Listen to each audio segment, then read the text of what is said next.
Hi there, it's Sharon, and today I want to talk about compiling probate lists, and I want to answer a question that I get asked all the time, and that is, how far should I go back when I'm putting together a probate list? You know, investors, when they're just getting started, have to go back a little bit, whereas when you've been doing this for a while, you can just go forward with the new probates that are opened. Like this month, you could go back and get last month's, or in some areas, you can get what was filed last week. So the real thing here is people start the probate process at a different time. Some people get right on it. Some people, it takes them a while. You know, it takes them longer to finish the whole process. They just, for lack of a better term, they drag their feet on getting the estate done. So for that reason, I recommend that you go back 6 months and get all of the names for that 6-month period. So that's 6 full months back from today's date. Now, what do you do with those properties when you go back 6 months? You're going to need to scrub the properties because you can have possibly a really big list. And every property on that list is not going to be a property that you necessarily want. Now, they may be in areas where they're war zones or they're really bad areas. They may be areas where you just simply don't work in for one reason or another. It could be that they're just simply too far away. But for whatever reason, you won't want those houses. Now, another reason that you might select some of these properties is they are just too expensive. In my area, there's a very there's a certain range at which investors buy houses. And that's what I call in the bread and butter range, where at or above the median home price or the average home price. Now, that's not to say that they would never buy a house that costs more, because I do know investors who specialize in what I call move-up properties. So that would be like, if you can think of it in this way: you've bought your first house and now you're ready to move up and buy your second house. But most of your investors will stay in that median bread and butter price range. And those are houses that you can sell all day long.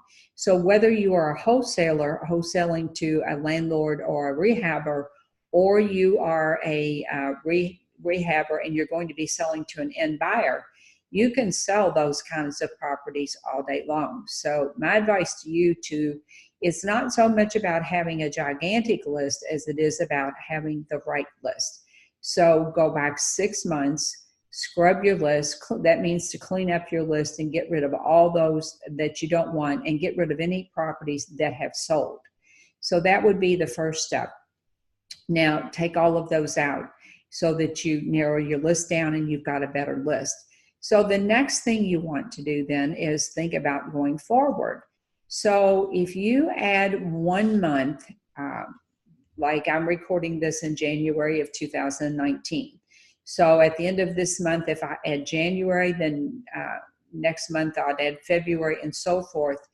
When you start and you go back 6 months, you have a list of 1 year's worth of probates in a matter of 6 months. Now, you can get a very nice list in that amount of time. You can have enough people on your list to market to buy some houses. Like I said, I have bought houses where they just filed the probate. The person was barely buried and they already filed the probate. But that is not the norm. The norm is more that it takes them a little while to open the estate, to get the house cleaned out, and to do all of that. But the point is, you can, if you go back that far, you will have a nice pool of potentially motivated sellers. Now, some of those houses will be sold, they'll be listed. They'll be what I call pretty houses.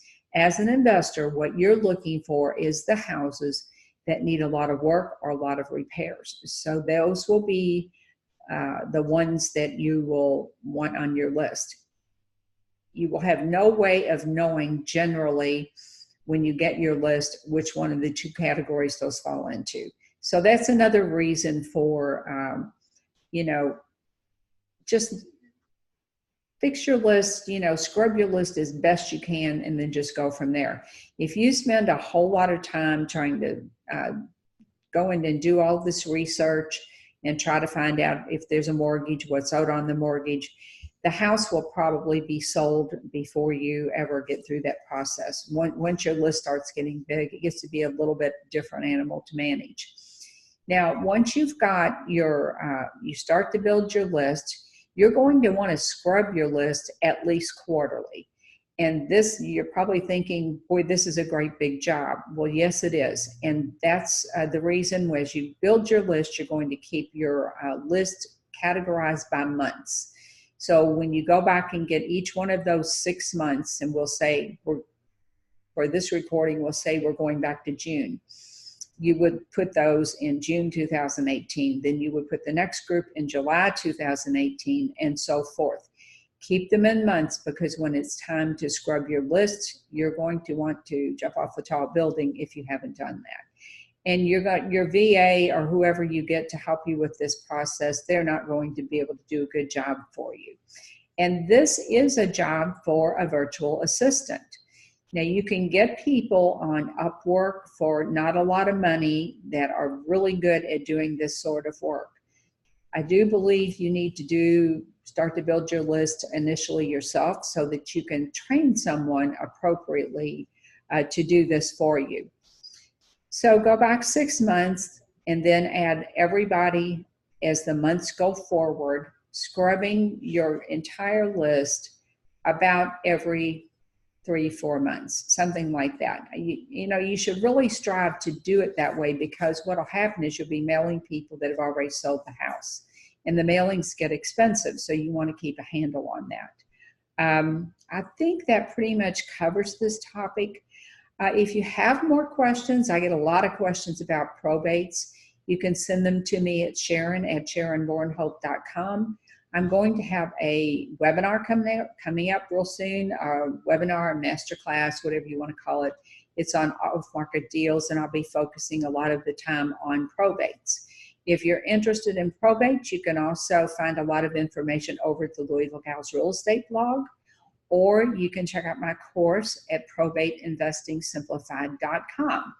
I appreciate your questions. I appreciate your comments. So please keep them coming, because I'm better able to help you if I know where you need help. So this is Sharon, and I'll be back soon with another reader question for you.